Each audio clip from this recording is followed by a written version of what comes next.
ناس كتير بتسأل الفرق بين الريشة اللي هي فيها العصاية وريشة بيت الكلاوي ايه؟ وترشح لي اكل ريشة بيت كلاوي ولا اكل الريشة اللي هي الجريدة او الريشة اللي فيها عصاية. هنوضب الاثنين مع بعض ونوضح الفرق بينهم الاثنين. طبعا ريشة بيت الكلاوي بيكون عظمها اقل من الريش اللي هي الجريدة، ولكن بتبقى ملبسه شويه، فاللي بيحب اللحمه الملبسه الضاني المشويه. طبعا الظهر عموما افضل قطعيات الشوي في الخروف هي الظهر. اللي بيحب اللحم الملبس ياكل ريش بيت كلاوي عظمه قليل عن الثانيه. اللي بيحب بقى العصيان وبيحب المزمزه والعظم طبعا بيكون افضل لحم ما جور العظم زي ما الرسول عليه الصلاه والسلام قال لنا. فكل من الريشه دي بقى بتاعتك انت، بتحب الملبس ولا بتحب الريشه اللي هي الحمراء؟ دي بتكون حمراء شويه عن ريشه بيت الكلاوي.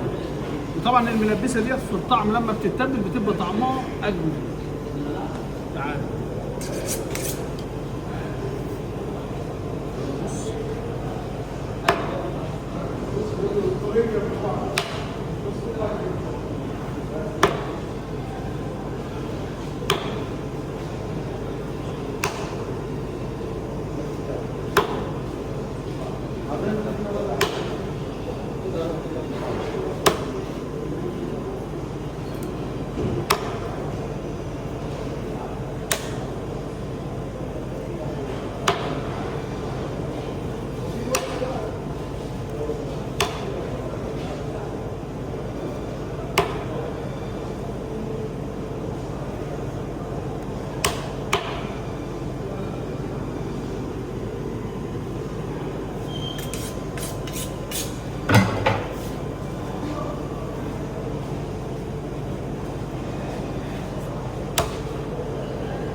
على بقى التفاصيل ده وده.